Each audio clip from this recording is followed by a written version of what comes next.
Hello, the countdown to opening day has reached single digits. The Rangers break camp on Saturday and open the 2026 season next Thursday in the city of brotherly love, Philadelphia. Welcome to this week's episode of SportsDay Rangers.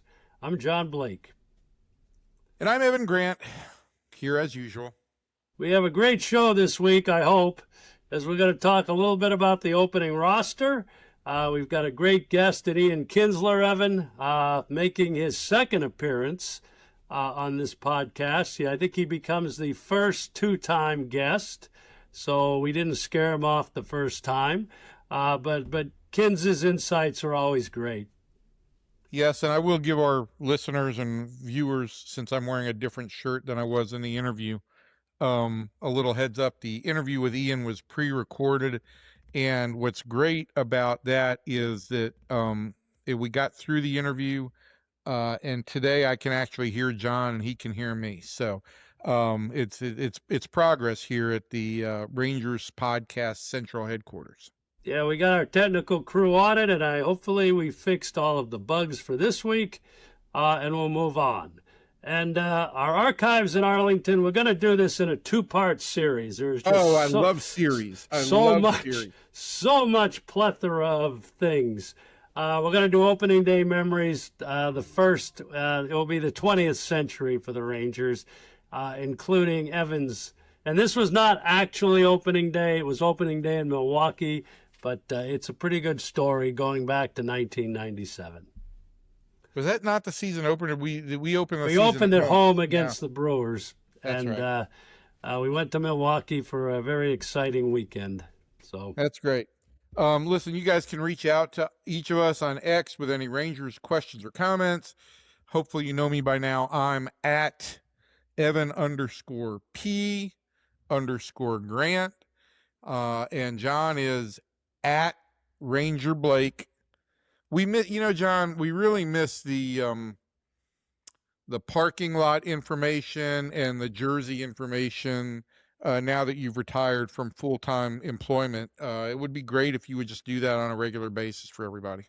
I think the Rangers PR account now handles the line. The lineup's got a little bit dicey the last couple of years. When I wasn't traveling, I remember texting a lineup from a mountaintop in Vail one day, and it got a little dicey. So I think things are in good shape now. But bottom of the ninth, bases loaded. Here comes Jimmy Dale from Baker Brothers Plumbing, AC, and Electrical. Thanks, Chuck. When your home pitches curveballs, Baker Brothers knocks it out of the park. Home run, Baker Brothers. Incredible. As the official home service partner of your Texas Rangers, we're offering $300 off a tank or tankless water heater. Another winning call. Visit callbakernow.com or dial 214-342-1171 today. Great service. Let's talk about, speaking of good shape, the Rangers are in their final week in Arizona. They'll come home for 2 exhibition games against the Royals before opening on the season in Philadelphia. And the Rangers haven't opened up with a 2-series road trip for a long time. But Evan, and I hate to say this, but it looks like with Josh Young and Kyle Higashioka back in the lineup on Monday, right now, things are looking pretty good from a health standpoint. Yeah, I think Chris Young would not like for you to say that, but that does seem to be the case. And, to this point, the Rangers have gotten through spring relatively healthy. The biggest injuries have been on the prospect side, where obviously Sebastian Walcott had that internal brace surgery. But it has... I still don't want to say that everything's gone smoothly because you just haven't been able to run your opening day lineup out there at one time just yet. I thought the Rangers were going to do that on Tuesday of this week, but Evan Carter had a personal day, or on Monday of this week, but Evan Carter had a personal day where he had to attend to some personal business and wasn't in camp. So even with Young and Higashioka back in the lineup, it wasn't the full lineup. And so I'd like to see that roll out, and I'd like to see the exact look of the lineup. I do think when it's all said and done, you're going to have the first 4 have been settled with Nimmo, Langford, Seager, Berger. I think after that, you're looking at something perhaps like Josh Smith hitting 5th Josh Young hitting 6th, Jock Peterson hitting 7th, Higashioka 8th, and Evan Carter 9th. And that would give the Rangers extreme balance all the way through. Maybe in season, there would be some thoughts if Jock Peterson comes out hot, maybe he moves up to the 5 spot, and Smith moves down to the 7th spot. And certainly there would be some days where that happens anyway. But I think this is what Skip Schumacher is looking at this point going into the season. I love the balance here. The one issue I think, John, with the lineup is, and you can't, there's no way to avoid this, but if Evan Carter's in your lineup, some way, somehow, he's going to be in a stretch of left-handed hitters, and that's what you'd ultimately like to avoid. But this way, it's going to be Carter, Nimmo. So late in a game, a manager might have some ability to send some lefties up there against the Rangers. And then it's going to be up to Skip Schumacher if that's a situation where he wants to send Carter up there, or if he's going to send a pinch hitter up there, maybe somebody like Sam Haggerty if he's not playing that day. You mentioned Jock Peterson a couple of times, and obviously a real flashpoint for Ranger fans coming off his 2025 performance. But you wrote about Jock Peterson earlier this week and some of the trends where he has a good spring, not as good at the start of the season. Bad spring, it's worked the other way. But that aside, because that's a hard metric. What has been the coaching staff's impression of how Peterson has gone about his work and tried to make adjustments this spring? I think everybody was pleased with how Jock came into camp this year. He was clearly in better shape. I think they feel like he's motivated, and certainly he's a guy who has pride and doesn't want to go out on what was an embarrassing season. There's no way around that. I think he's stuck with his process of working with Justin Veal, and they're trying to get the ball back up in the air more than he did at the second half of last year. And that is kind of a work in progress. But I also, there is something that goes along with being a 12-year major league vet where you trust the work a little bit and expect that even though he's working hard, that when the lights are on and the competition commences for real, it's going to be better. What I will say is that the batted ball exit velocity has been better than it was last spring. So he's hitting balls a little bit harder than he did last spring. And I just feel like, when we talked about all the levels of different dysfunction that the Rangers may have had last year, I think you had Jock coming in, expecting to be, kind of the edgy guy in the clubhouse and help this team really kind of get that edge. And I think he, came to camp and it was hard to really grasp what was going on with this clubhouse, with guys going in different directions. Again, not animosity or hatred, but it was a clubhouse that just seemed fractured. And I think he struggled with that. And I think that impacted his first month performance somewhat. And then after that, it was the injury and you're chasing uphill the whole way. Exactly. So let's talk a little bit about the fifth starter position. I mean, it seems like we talk about this every week.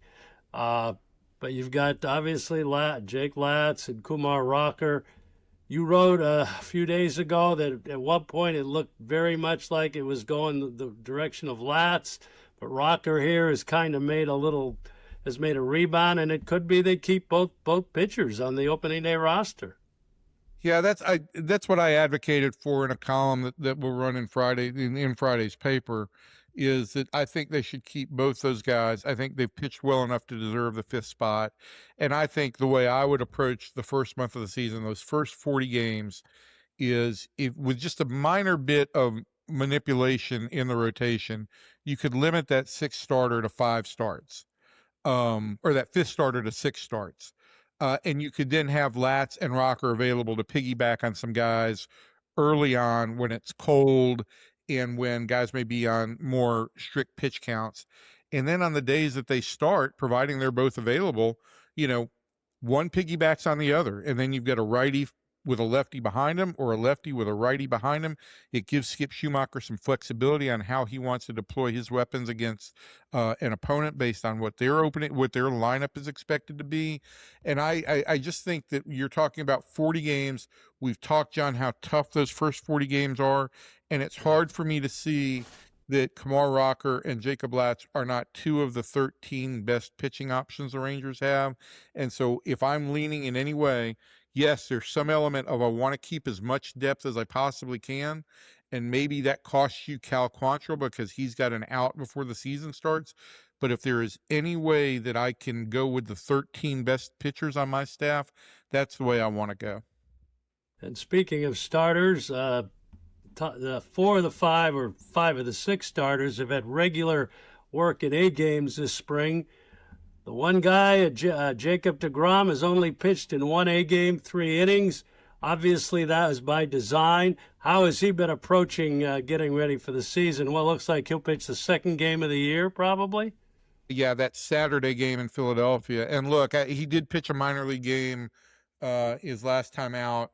I did not see it because the big league club was in Glendale, but everybody who saw that raved about where he was. And I talked to Jacob on Monday, and he was much happier with his slider than he had been all spring. He felt like he's in a good spot. And if there's anybody that I shouldn't limit it to one person, but if there are 2 guys you don't feel like are losing anything pitching in a minor league game, it's deGrom and Eovaldi. These guys know how to prepare. They know what they're doing. And it is simply about going out there and performing. It's more a lab for deGrom than it is about performance. And I think he got everything he wanted to out of that. And I think when he starts on Saturday, or what will be tomorrow, once this podcast actually gets up, I think it may well be in a minor league game too. So yeah, you'd love to see him face some really established big league hitters. I just don't think that's necessary. This is one of the best pitchers of our lifetimes, and he'll be ready for that start. And I think we'd be remiss in not talking a little bit about the last 14 days and the World Baseball Classic, which was a great event. The Rangers were not terribly affected by a defection of players, but it's going to be interesting to see. The Red Sox, for instance, I think had 4 or 5 guys in the championship game between Venezuela and the United States. The Rangers weren't that affected by it, but be interesting to see how teams, as their players come back in here for this final week. But it was a great tournament. Yeah, this was the best version. I think I felt like I said this after 23, but with each tournament, I feel like it gets better and better. The couple things that I would take away from this is, I feel like I've seen some lashing out at Team USA and at Mark DeRosa, and I think it's unnecessary. Venezuela played a perfect game last night and scored the winning run in the 9th inning. They were a really good team, and they played well together. There's been some talk about that Team USA didn't have the same joy on the field that other teams had. This was a team that was out there to compete, and Team USA is in a no-win situation every year in the WBC. If they don't win it, it's considered a failure. Those guys cared. They got the best players that this team has ever had. They went out there and they were in position to win it going to the 9th inning and couldn't do it. And so all I have to say is hats off to Venezuela. And with that, I'm going to say this, and I think we need to schedule him for a podcast at some point in the not too distant future. All I could think about in the 9th inning was former Ranger Robinson Chirinos, who's the bench coach for Venezuela. Yeah. And I know how much how prideful he is in being Venezuelan native. And I texted him this morning just to say congratulations. And I can't imagine the feelings that he had, given everything that Venezuela has been through in recent years, most recently in January. Something great to happen for that country and for those players, I think is just it's just an immeasurable feat to try and put that into into what we could actually feel. So great for Robinson. He won the battle of the bench coaches who were ex-Rangers between Chirinos and Michael Young. And maybe we'll get Michael Young on in the not too distant future to talk about how he failed us all. Right. You won't let him live that down. But anyway, our guest today is Michael's longtime teammate, Ian Kinsler, Ranger Hall of Famer, now a special assistant to the general manager. And we want to talk to him about his look ahead to the season and what he sees so far. We'll talk to Ian next.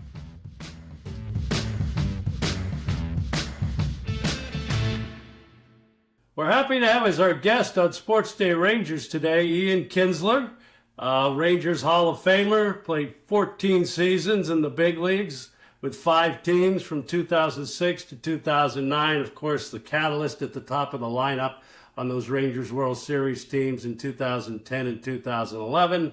Now in his 4th year as a special assistant to Rangers president Chris Young. Ian, you doing okay? I'm doing well. How are you? Well, we're working through some technical difficulties here.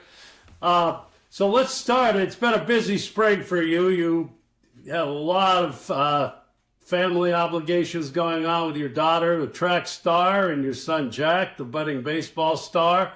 What's been the last few weeks like?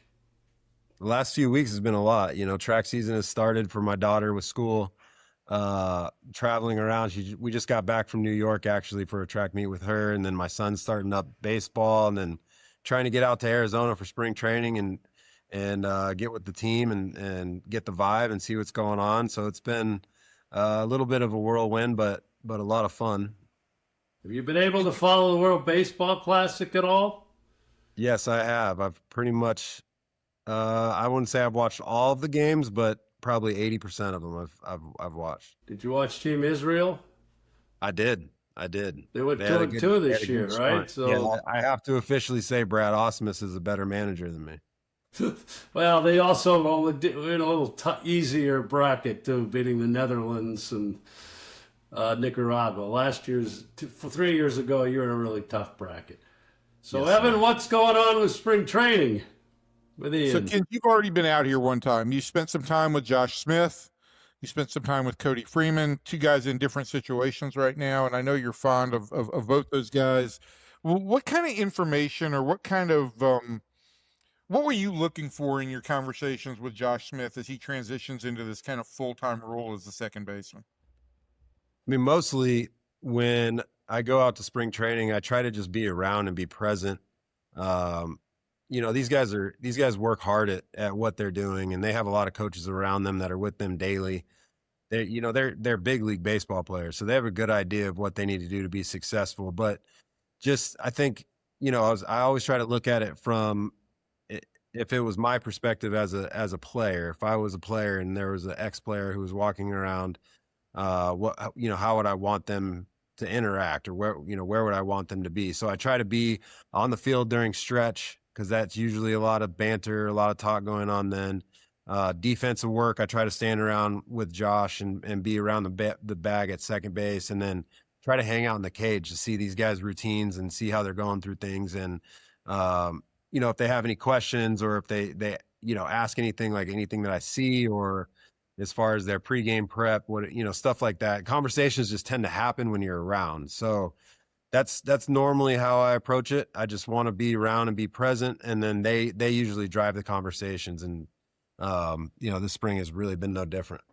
So what does he seek from you? Like in that regard, you're an invaluable resource to a guy, having been a Gold Glove winner, having been a leadoff guy. I know he's not going to hit leadoff this year, but having played second base every day, what does he seek from you? Well, in the batting cage, we had some discussions. He has this new 2-strike approach that he's been using. And he was talking about how well he's seeing the ball, and, how much time it gives him and how comfortable he is with it. And we were talking about his pre-2-strike approach, or the movements that he had, hitting before 2 strikes. And there were some inconsistencies there. So we talked about how to manage that. And like, if he should just go full 2-strike approach and maybe sacrifice some power that he has, And so those types of conversations is what's happening. But I think as we see the springs progressing at the plate, he looks great. I mean, his power stroke's there right now. All the movements, when he's in sync and his movements are in sync, he's really tough out at the plate, and he can create some damage. And then, yeah, go ahead. And that's the thing for me is like he's in an incredible run this spring. And when I talked to him the other day about this, he said, all the stuff I worked on this winter, about a week into camp, I just said, the hell with it. And I started just picking my leg up and stopped thinking as much. And that's something Justin Veely, the hitting coach, and I talked about too, is this is a guy who can think a lot about his swing. Did you stress to him at all, like, just be more instinctive, Josh? You don't have to worry about every swing. It's not every swing is going to be perfect. 100%. And have, those conversations that we had about the 2-strike approach, for me, at the big league level, it's about consistency. How consistent can you be on a day in and day out basis? You don't want to go through these huge up and downs where you kind of just disappear on the offensive side for a week. And then you come back and you have a great week. You kind of just want to be a consistent player, somebody that's impacting the game every day. And so simplifying things always helps. And I think, before he had all these movements and he was so in tune with trying to keep everything in sync, his leg kick and his hands and his this and his that, and he just kind of freed up. I think the finding that he had with the 2-strike approach really freed him up mentally with how simple hitting could be. And as you see right now, he seems to be in a really good spot. So it's going good. Ian, you might agree that infielders might make the best managers. So you've had a chance to be around Skip Schumacher a little bit last year and this year. What do you see from the early time you've kind of seen in his interaction with the team so far? Listen, with Skip, he's on top of everything, and he's always positive. He always has a positive spin on things. With camp, he's just doing such a great job with the staff, the way the staff has reorganized itself, the new positions that they're in. The new additions to the staff have been fantastic as far as just the vibe of the clubhouse. He's very comfortable in that role. I think he learned a lot in his tenure in Miami, and then having the year off to kind of reflect. I think he's doing an incredible job. He's in a great place right now. Him and CY, see eye to eye and have very good open conversations. He's just very forthcoming. There's no BS. There's no hidden agenda. It's very straightforward. This is how we want to approach playing the game. And he delivers that message frequently, daily, with a great attitude. So there's really, as far as being a manager, that's really what you want from a player's perspective, and Skip embodies all of that. So it's been awesome so far. It's funny you mentioned that because I had a conversation with Corey Seager yesterday, and we talked a little bit about the vibe. And one of the things that he brought up when I asked him about the messaging that Skip gives is I think it jives well with who Corey is, because he said it's very direct. I don't want to say blunt, but it's direct. It is positive, but there are clear directions that a guy can follow. And for what you know of Corey, which is probably a more intimate knowledge than I have, how do you think those two personalities jive? I don't know if there could be a better, setup there. Corey is very straightforward. I mean, he wants to get ready for the game. He knows what he needs to do to get ready for the game. He wants his teammates to do the same thing. He wants everybody to be ready to go at 7:00 or 1:00, whatever time the game is. Prepare, meticulously, be ready to go when that first pitch is thrown.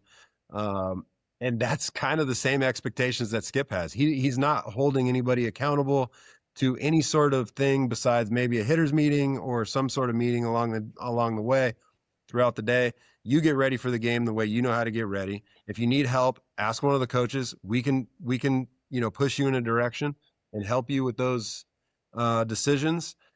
But as far as the way Skip wants his team to get ready to play, him and Corey are very similar in that regard. And I think, Skip is always delivering the message that he wants. The intention of the way he wants his team to play, aggressively, paying attention to details, constantly prepared. Base running is super important. It's unselfish. All the things the messages that he's delivered, they're very sharp messages, but they're always delivered in a positive way.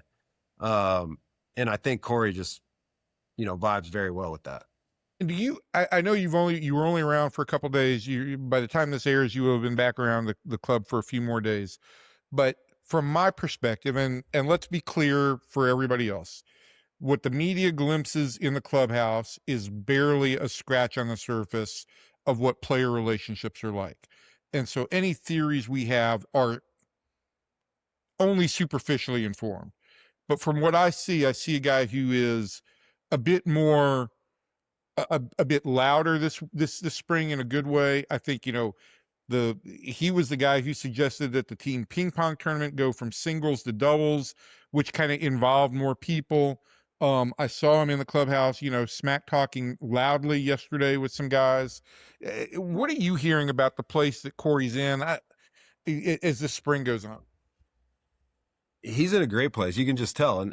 And just like you said, yeah, you might have a little glimpse into it, but you're in that clubhouse a lot and you see guys interacting with each other a lot. You see their body languages. You see how they're, either open to the media, joking around, the interaction they have with their teammates. And you can tell that Corey is a lot more involved with all of that. And I think he understands that winning is fun. And all Corey wants to do is win. Along with that comes fun. I think sometimes players get confused with fun part comes first and then you can win. Corey doesn't operate that way. Like we need to win first and then we can have fun. But right now, as far as spring training, the tone that's being set in there, the interaction with his teammates, the comfortableness that he has, you can tell that it's Corey's team. I mean, frankly, I think there's a lot of other really good players in there and a lot of really good players that can lead in that clubhouse, which is super important. When you're around the best teams, they have a number of leaders.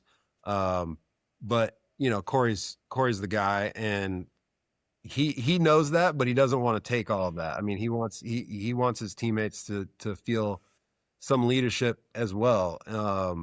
It's just a good place right now. You can tell there's a little bit more looseness. He's a little bit more available.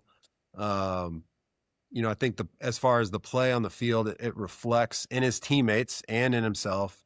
So it's been a really good spring. And spring training can also be, a little bit of magic curtain where you don't really know what's going to happen. So getting off to a good start, making sure we leave camp with all these guys healthy, ready to go into Philly, is definitely a number one priority. And then just getting off to a good start and the same sort of vibes flowing through the clubhouse is what we're looking for. Let me ask you about the starting pitching staff. When you played and you knew you had a good, strong starting pitching staff, Rangers had a great one, especially in 2011, as you remember. As an offensive player, as a guy going out to the field, how does that play and how does that make you guys feel and everything, give you more confidence? I can tell you exactly how it makes you feel because we got Cliff Lee in 2010, and that was the first time I'd ever played with like a top 3 pitcher in the game, like a bona fide ace. And when you walk into the clubhouse, normally the first thing you do is you go check the lineup card.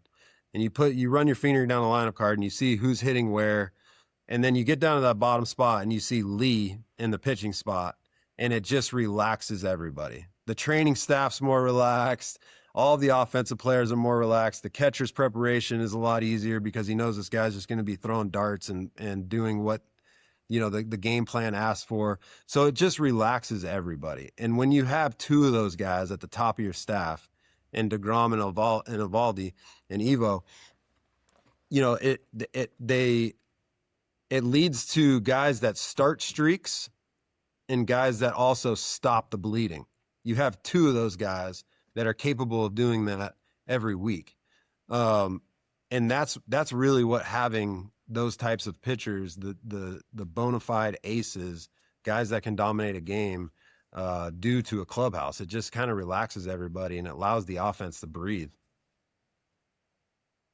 Ian, what have let's talk a little bit more about Skip. You and Michael Young both knew him as a player. I think Michael knew him a little bit more closely, but you've talked about his messaging. I think one thing that Skip has made it very clear, I think he idles a little bit like you did as a player at about 60 miles an hour. So I guess that fires you up for him as a manager. But in terms of intensity, what's your take on how this guy will run the club and how that plays out over the course of the season? That's a really good question. Skip and I had a full season in San Diego together. He was the first base coach, outfield coach in San Diego when my last year playing. So we have a full year together, and he was in charge of the base running and he was in charge of the outfield defense. And those two things we were really good at. I'll just put it that way. There's just an intensity about him. He doesn't mean it. This is just the way he's built. He's not looking for intensity. He's not trying to create intensity. That's just kind of the way he's built. But like I said before, it's always with this positive swing. It's always with bringing you back to, if something negative happens, what was the positive thing that happened in that situation? And then how are we going to fix the negative thing? That's kind of always been the way that he operates. And it's super refreshing to see somebody, of the same era, somebody that played very similarly to me with the same type of fire. I mean, the dude played all over the diamond, played under great managers, was able to see it in the National League when pitchers hit. He's able to see the game management and how things happen and being on the bench and seeing it all transpire. And then being able to naturally mature through the coaching ranks, getting the job in Miami and now being able to run a team in Texas. I think just the maturation process has been awesome. And with his natural instincts to be intense, I think it just leads to a great manager. He's not afraid to bring up 2011 either. I wonder if he's brought that up to you once or twice. Well, our handshake in San Diego, we'd do like the whole pound thing like this, and then I'd flip him off. So, well, that's perfect. Hey, one other guy I wanted to ask you about, and another guy who is in the High Sox club with you and Skip, is Cody Freeman. And this is another guy who idles at a high RPM in a positive way. I know you had a talk with him when you were in spring the first time after he had gotten diagnosed with the back issue. I know you had a similar issue to him at one point in time in the back. What do you share with him at that? And what do you share with him about how you handle that? And I'm curious what he shared with you about how he intends to handle it. Well, he was obviously a little disappointed, right? Like he knew this was a great opportunity for him. He was playing great. He finished the year strong. He made some waves, and people, are looking forward to seeing how he performs in spring. And then he has his back thing. And honestly, he said his day-to-day was fine. Sleeping was fine, walking around, moving around, he's fine. So that makes it even more difficult because you feel like you're able-bodied, and the back is just something you got to be really careful with, especially with fractures and stuff. You don't want it to turn into something worse. So he's obviously has to wait the time out. But for me, it's just like, study the game, like this is your opportunity to be on the bench and watch the game and see if you can learn anything, see if you can help a teammate. Like that's, you're not useless. There's other things that you can do now that will lead to you being better prepared when you're able to come back. We all love the player that he is. We love the energy that he brings. That's not going to go away. So now it's like, what can I do now to better myself, better my teammates moving forward? And then when I'm healthy, I can hit the ground running and be ready to go. So he's always has a great attitude, always ready to go, wakes up ready to go. It's just the way he is. So we're excited to get him back healthy. Okay, last one for me here, Ian. Not want to put you on the spot here, but for the Rangers to have a good season to contend for a playoff spot, what do you see of the, in this 3 or 4 keys that they really have to do this season? Well, it's always number one is stay healthy. That's every team across the board. You have to stay healthy. You have to limit, IL visits. You have to be able to get the amount of innings you want from your starting pitching, especially when you have those 4 guys at the top. I think figuring out the bullpen and how we're going to use the bullpen late in games and stress situations, who's gonna step up and take the ball and pitch those pressure situations late in games, I think is key. But for me, it's really the offense, right? For me, the offense has to get back to being super productive and being the team that really was put together last year. And then the additions from this year, the different vibe that we have, the energy that we have, being able to take that next step offensively and be a team that the opposition is worried about. If we can get back to that scoring, I think last year, what was it? If we scored 4 or more runs, the team was like 28-3 or something ridiculous. You were ridiculously, your win-loss record was ridiculous in that situation. Right. So if we can pitch the ball somewhat similarly to last year and score 4 or more runs more consistently, we're going to be in a really good spot. But really at the end of the day, it's health. If we can keep all of our guys healthy, we have a really good shot. And I want to just finish on this with you, Ian. One thing that has stood out to me, and look, there have been a couple of games here lately where teams haven't exactly thrown great pitching at the Rangers, but they've taken 127 walks as we record this, going into the final week of camp. They lead the major league in walks. And at a very superficial level, to me, that's an indication of a better approach. What can you take away from a spring in which a team has made a dramatic turnaround in walks when discipline and approach was such an issue last year? I don't know. I mean, I think a lot of it's personnel change, messaging. I think a lot of it also is our young guys kind of taking the next step. You see Carter, who's very disciplined at the plate.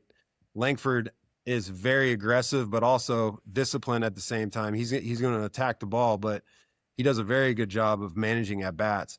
And when you see young players step into those roles, it pulls everybody forward, right? Where the veteran guy or the guy that's been around for 5 or 6 years, they want to see their at bats go very similar to that. They see the impact that it has, and they say, offense is contagious, right? Well, once a couple guys start showing that discipline and having positive results, it puts pressure on the opposition, and then the other guys want to participate. They want to be a part of it. So it just kind of organically starts happening, and I think that's what's happened this spring. Hopefully, we can continue that trend going into the season. I think, honestly, I don't know where we were ranked last year on weak contact or infield pop flies. Just weak, easy out type of at bats where it seemed very easy for the opposing team to kind of work through our lineup. And I'm just not seeing that this spring, whether it's our second squad guys, the guys that are roster invited, our mainstay guys, whoever it is, it's like every game we just don't see that. And I think that's really something to hang your hat on. There's something different happening. There's a different vibe,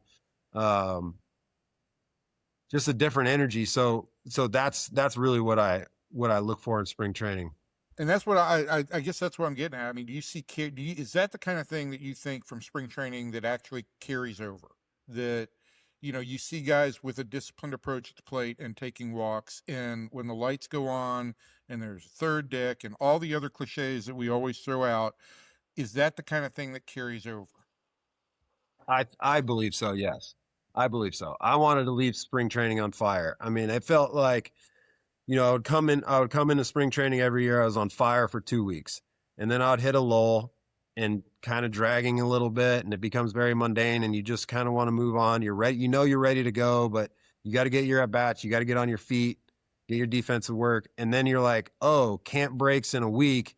I need to get back going offensively, get more locked in. So you want to leave camp on fire and kind of pull that into the season, regardless of how many decks or the lights or whatever. You just want to feel good at the plate and have something going. That's kind of how I always approached it. But I've seen plenty of guys leave camp looking terrible, and then all of a sudden, opening day, we talked about the third deck and the lights, and all of a sudden a switch goes off, and they look like a completely different player. So there's also that, and it works on the flip side as well. You know, you see guys that they're new to the big leagues, they get there, and it's like they're a different player all of a sudden than they were in the sunlight at 1:00 and surprise. So, you know, for me, it's just an energy of the club. I think that carries over more than anything. I think offense is going to go through its ebbs and flows. You know, the on the mound, you're going to have stretches where it's tough, or you're going to be really good and dominant. But really, it's just the energy and paying attention to the detail, the base running, the defense, and I think Skip and the staff has like really buckled down on that this spring. That's really what I'm excited about. Kins, it's always great to have you on. You know, we didn't throw this in there, but you are the first repeat guest, I believe, that we've had on the Rangers Sports Day podcast. You're the only guy who would come back for more of this. Do I get like a WWF like championship belt for that? Yeah, we'll get a belt for you, or a jacket of some type. We'll make sure that happen. Green jacket. But thanks for coming back on. Look forward to seeing you at camp, even though this will air after we've both left. And look forward to seeing you around the ballpark more this year, as always.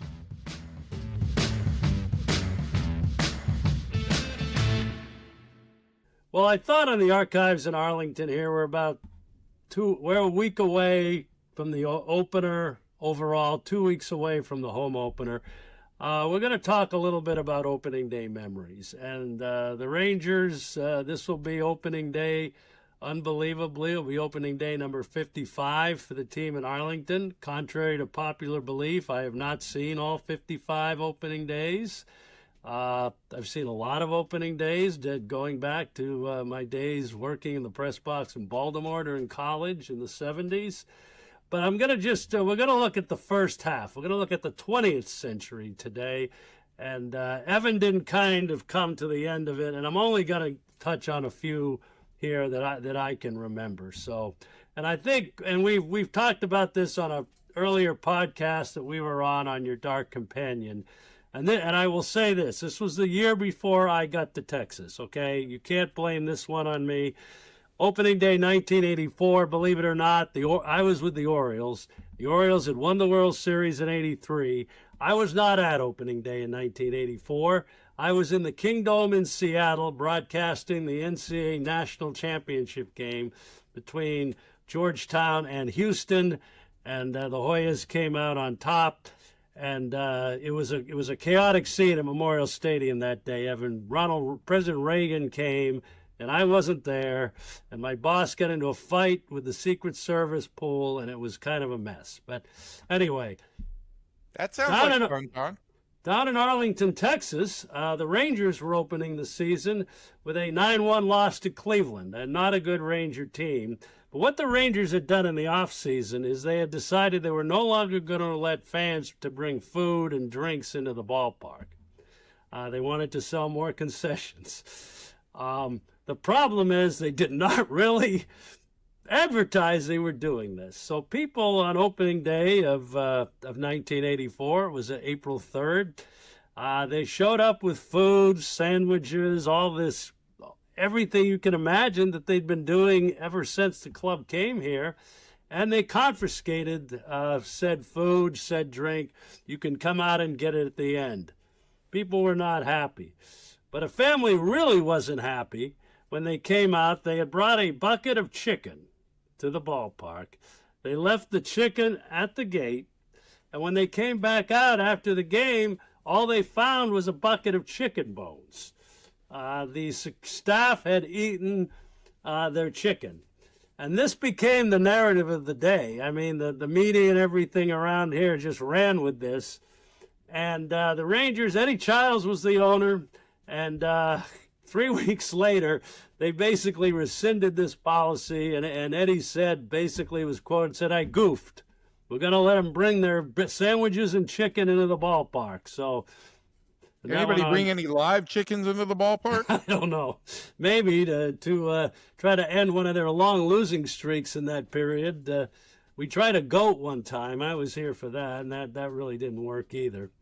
1991 is another one. Speaking of presidents or whatever, George H.W. Bush threw out the first pitch as the sitting president of the United States at Arlington Stadium on April 8th of 91. Now, those of you out there who went to Arlington Stadium, you would probably imagine trying to do a presidential visit in that ballpark was extremely difficult. You're supposed to you set up a whole communication system. It was not easy. But the thing and this was, of course, his son, the 43rd president, George W. Bush, was our team owner at the time. And it was a really exciting time for us. I remember going through a week of preparations, and we had all this set up where the pool would come in, the press pool and everything. And then the one thing I remember, Evan, at the last minute, everything just changed. The president came out from another door, the pool came another way, and I just stood there and shook my head. And his pitch, he also bounced the pitch to Gino Petralli. But I got to meet Marvin Fitzwater, who was the press secretary at the time, so that was pretty cool. So that was 1991. Of course, in 1994, Rangers opened in New York, but we opened our new stadium on April 11th, 94, at the ballpark in Arlington. Glorious day. We had a rain delay, of course, as Rangers tend to do on these big events. Van Cliburn, tremendous rendition of the national anthem. Place was full. Rangers did lose the game, but we were euphoric that we had pulled it off. 20 minutes after this game, I look out. The media looks out to right field, and they see a woman kind of falling over the railing from the upper deck in the home run porch. She had imbibed a little too much, was sitting on the rail, and kind of fell over. Thank God she landed in a seat, was not seriously hurt, but again, we had to go into damage control on what was a glorious day in opening this new ballpark. So typical Ranger luck there. Didn't that lead to you guys putting in like higher railings and things like that? We put in higher railings in the upper home run porch, yes. We were at code before, but again, the narrative became we had to put in higher railings, and it really ruined Tom Schiefer's day. After everything he had put into his heart and soul into building that ballpark. So let's go to 1997. This was Evan's first year on the beat. And the Rangers did open the season at home, and 20 teams in Major League Baseball had signed a promotional agreement. I believe it was with True Value to give away baseballs on opening day. And the Rangers did this on opening day, I remember, and we gave them out before the game, and we had a few people throw them on the field. Not a lot. I mean, it wasn't anything big. But we went to Milwaukee to open their season. And it was 35 degrees. The wind was blowing about 30 miles an hour, Evan, if you remember, at Old County Stadium. And the Brewers gave away the baseballs before the game. And wait, let's set the stage here too. If you've been to a game at Lambeau Field in Green Bay, you know that people like to tailgate. And, Milwaukee is known for producing a few beers. So that had started early in the morning. Then they gave away the balls as the gates opened. Please, John, proceed with the telling of the story. Okay, but before that, I think I need to talk about the lineups, too. So the introductions to the lineups, the Milwaukee PA announcer was a very nice gentleman named Bob Betts, who'd been there forever. And he introduces the Rangers non-starters, the Brewers non-starters, and then he starts introducing Phil Garner and the Milwaukee lineup. Did not introduce the Rangers lineup. And Johnny Oates, who had a kind of a bad day with the. We'll get on to the story, but he starts looking up at the press box at me, of course, and I had to run over to Bob and I said, "Bob, you forgot to introduce the Rangers," and he got all flustered. And he finished the Brewers, and then he introduced the Rangers. So the day didn't get off to a great start, really, anyway, in the lineups. And then there was a water leak over the first base stands behind the dugout. Again, a pipe burst. It was 35 degrees on opening day in Milwaukee. So that happened. And then you had these baseballs. And they started flying onto the field in the second inning of the game. It was the bottom of the second inning. The Brewers were up. And it started as a kind of a few, and then it kind of got more and more. And if you remember, Evan, Johnny went out and pulled the team off the field, and basically said the Rangers the Rangers can't play and everything. Home plate umpire, I believe, was Jim McKeon. Jim McKeon was a great guy. They got it stopped once with PA announcements and everything. And Kenny Hill was pitching. And what happens was it flusters Hill.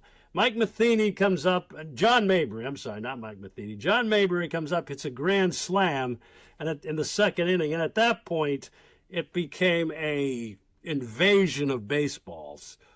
Total baseballs. And again, we were pulled off the field again. And if you remember, Phil Garner actually had to get on the microphone and tell the fans, look, if you guys don't stop, they're going to forfeit the game if this happens again.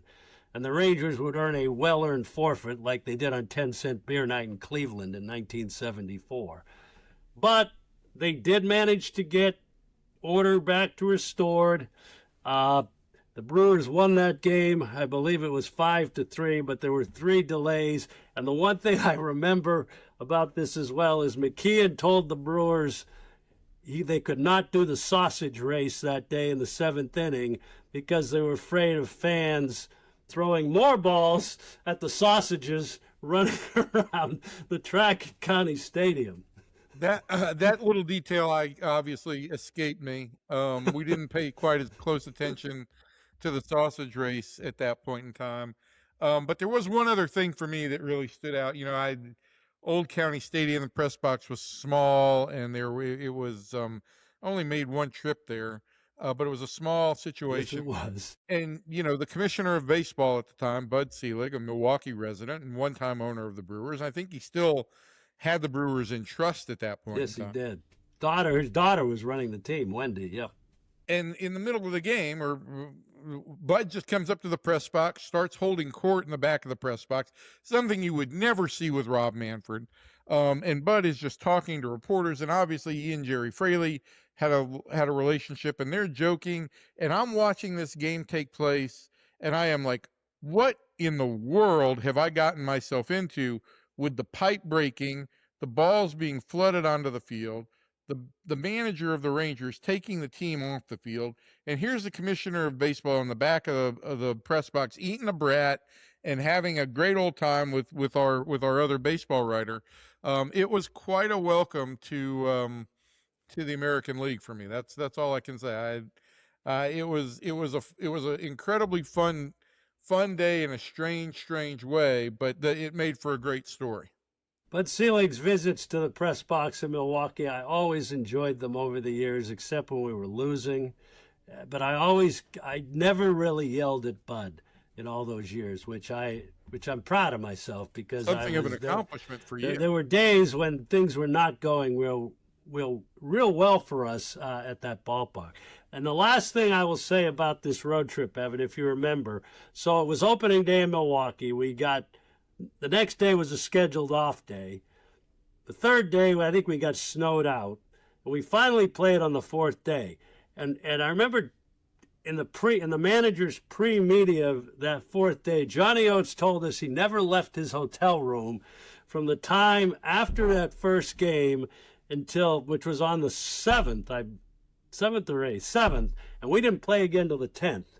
So he said he's, I don't know how many hours that is, 70 hours or something in his hotel room in Milwaukee. and this was something Johnny was very proud of. He was also very proud of the fact that I think there was a game in that series, maybe it was opening day, that he got back to the hotel and was able to turn off the lights in his room before it got dark outside. He was very excited that he was able to go to bed when it was still light out.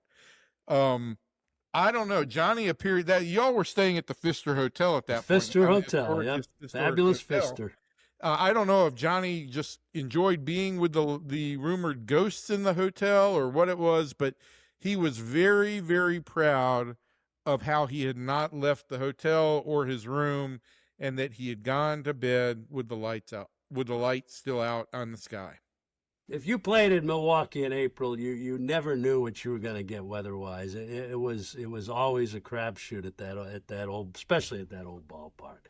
So we will take a look at the 21st century in opening days, which Evan has attended probably close to every one, more than I have because I went to work for the Red Sox.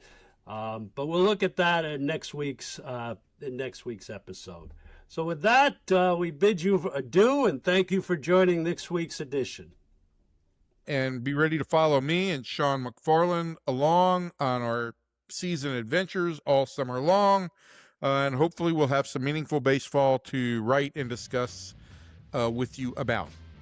And we'll talk to you all next week, which one of the great weeks on the calendar, opening day week. We'll see you next week.